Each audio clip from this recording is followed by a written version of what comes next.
কই মাছ খেতে তোমরা কারা কারা পছন্দ করো বলো তো? আমার কিন্তু একটু বেশি মশলা দিয়ে এরকমভাবে মাছের ঝাল খেতে ভীষণ ভালো লাগে, আর নয়তো তেলকই। কিন্তু আজকে তার তেলকই বানানো হয়নি, তাই মা এরকম বেশি করে মশলা দিয়ে মাছের ঝাল বানিয়ে দিয়েছিল। খেতে কিন্তু দুর্দান্ত হয়েছিল জানো তো।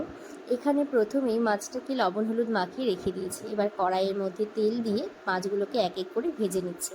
কিছু মশলা বেটে রেখে দিয়েছে, যেমন টমেটো বাটা, আদা বাটা, পেঁয়াজ বাটা, আর তার সাথে বেসিক কিছু মশলা নিয়ে নিয়েছে, যেমন জিরার গুঁড়ো আর লঙ্কার গুঁড়ো।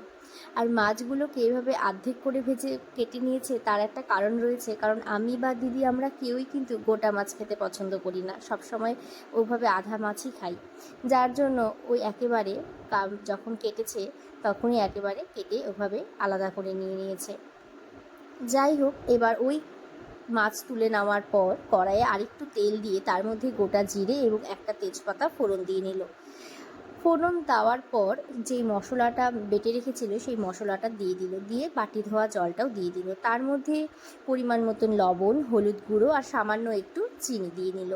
ব্যাস, মশলাটা ভালো মতন কষিয়ে নেওয়ার পরে কয়েকটা চেরা কাঁচা লঙ্কা দিয়ে আবারও মশলাটা বেশ সময় ধরে কষিয়ে নিয়ে এবার একটু গরম জল অ্যাড করে দাও পরিমাণ মতন। দিয়ে যখন জলটা বেশ ভালো মতন ফুটে যাবে তখন ভেজে রাখা মাছটা ওপর থেকে দিয়ে আবারও 5-7 মিনিট ফুটিয়ে নাও।